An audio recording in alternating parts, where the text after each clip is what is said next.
Vision Festival, and we were there. Look, Rod Stewart was on the bill as well. It's kind of an auspicious occasion, and we had the honour of going on stage after Queen and Freddie Mercury. Okay, who are you?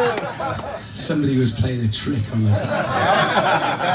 Anyway, we were lined up to go on. I don't know what Queen was at. They were singing like Radio Gaga, Radio Goo Goo, one of those kind of things.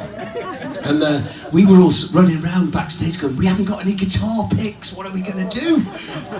And then Brian May walks off, and Freddie, and they've just done their set, and Brian May says, oh, have you got a problem, boys? I said, yeah, Mr. May, we can't find any guitar picks. He goes, well, have one of these. And he played with an old sixpence, it's kind of like a dime for you guys. And that's what he gave us one. It was really nice, and we went on and played again. If you YouTube it, there was a lot of eyeliner going on in those days.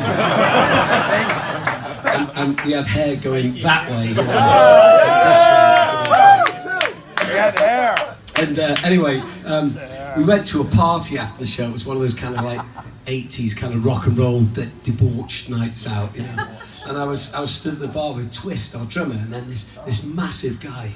He's bigger than Adam. Scarier looking than Adam as well. He comes over. He said, come here, Adam. He said, Freddie Mercury wants to meet you. Freddie Mercury wants to meet you. And then he got us in a headlock. And he literally took us off to meet Freddy Mercury.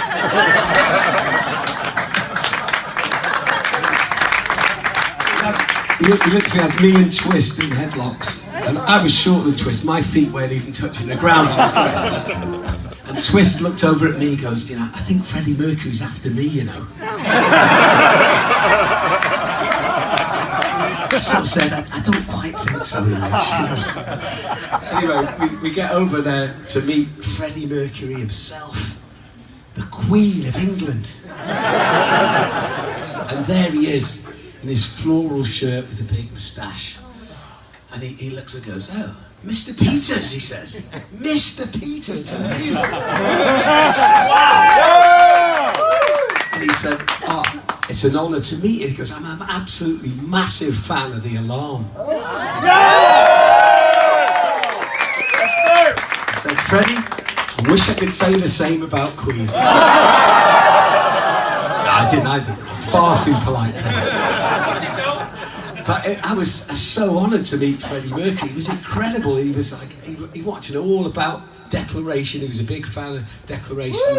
And he knew everything about the record and the band. And at the end of the evening, he gave me his phone number.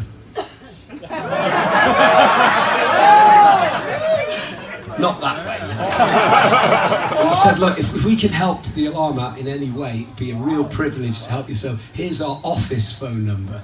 And call it any time you need some help. Well, a few months later, when the Live Aid was happening, I went to the Live Aid concert at Wembley, and I stayed for U2, and I left before Queen because I had to get back to the studio because we were about to record this very next song we're going to play for you. And so I rushed back to the studio and I saw Queen take Live Aid apart on the Wembley. It was amazing, and Freddie was playing the electric piano. And the song we recorded that day had a big piano introduction. I wonder what song is coming up next. Anyway, we thought when we'd recorded the album, we thought, how can we take this on the road? You know, we'd seen U2 had played an electric Yamaha, and so we thought, I've got this phone number for Freddie Mercury. So I phoned it up and I said, is Freddie Mercury there, please? And they said, no, but I'm his manager, what can I do for you? I said, well, we want to buy an electric piano like Queen used to go out on tour. And he said, well, funny enough, we're selling one at the moment. Oh, there you go. So we bought Queen's piano off them. Amazing. And we carried it all around the world with us. It took 20 people to get it in the room. We lost so much money on that piano. And anyway, a year later, I was in Canada. It was towards the end of the Strength tour, And in those days, there was no social media, so to get the news from back home in Britain, you had to buy the papers. And I remember being in Canada and buying the New Musical Express. And there it was a few days out of date, and I opened it up and there was a big massive advert for Queen, Wembley Stadium, July 1986. And I said to our manager Ian, wouldn't it be great if we got to play those gigs? It'd be amazing to play with Queen, wouldn't it? And anyway, we go back to the hotel, and literally as I walked in the hotel room, there was a phone call from our agent in London. He said, Mike, you're not going to believe this, Freddie Mercury's been on the phone. He wants the alarm to play at Wembley Stadium. It was incredible. I just couldn't believe it. Anyway, it was a real dream moment come true to go and play at Wembley for us in Britain. It was like asking you guys to turn up and get a game in the Super Bowl. That was that good. Or the World Series, something like that. You know, it was incredible. And the day arrived, and I was so excited. I thought, I'm going to get a really early night. I want to be at my absolute best. Wembley Stadium, I want to get my best. So the day before the concert, I went to bed at 2 o'clock in the afternoon. And then I got up really early, ready for the gig. I was so proud. Everything, the bag was packed, everything was ready to go. We got in the bus to go to Wembley Stadium. We were all excited. And the last person we had to connect with on the way, we had to pick up Twist from his flat in West Hampstead. It was on the way. So we knocked on the door, and his wife answered the door, and she didn't look all that good. And I said, what's up? Where's Nigel? And she goes, well, he only got in 2 minutes ago. Oh, no. She said, yeah, he went out with Michael Hutchence last night. And he got stuck in a moment he couldn't get out of.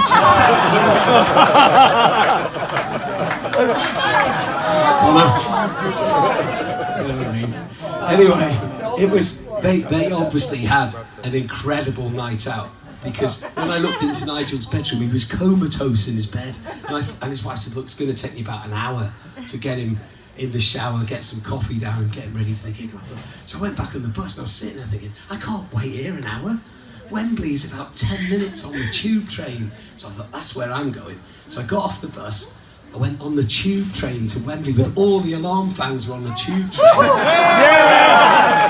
It was amazing. I walked down Wembley Way. There was all the Status Quo fans and Queen and In Excess with fans. It was easy to spot me. I had hair this big. It was about 3 sessions of hairspray that morning to make it look really good. And they almost like carried me like a captain of the team down Wembley Way. It was incredible. And to experience a day like that in that way made it even more memorable. It was as if it had been absolutely laser printed in my memory. And myself and Mark Taylor, our keyboard player, we ran into Wembley Stadium and we started having a game of soccer on the pitch. It was amazing. And in my head, I scored a hat-trick and got the winner. Anyway, it was absolutely incredible occasion. Queen absolutely ripped the place apart. When we came on stage ourselves, the room was full of Alarm fans with their Alarm red poppy banners. It was incredible. And this is a song we played when we played at every arm in the stadium. 70,000 people reached for the sky and clapped along to this song. And it's called The Spirit of 70. Yeah!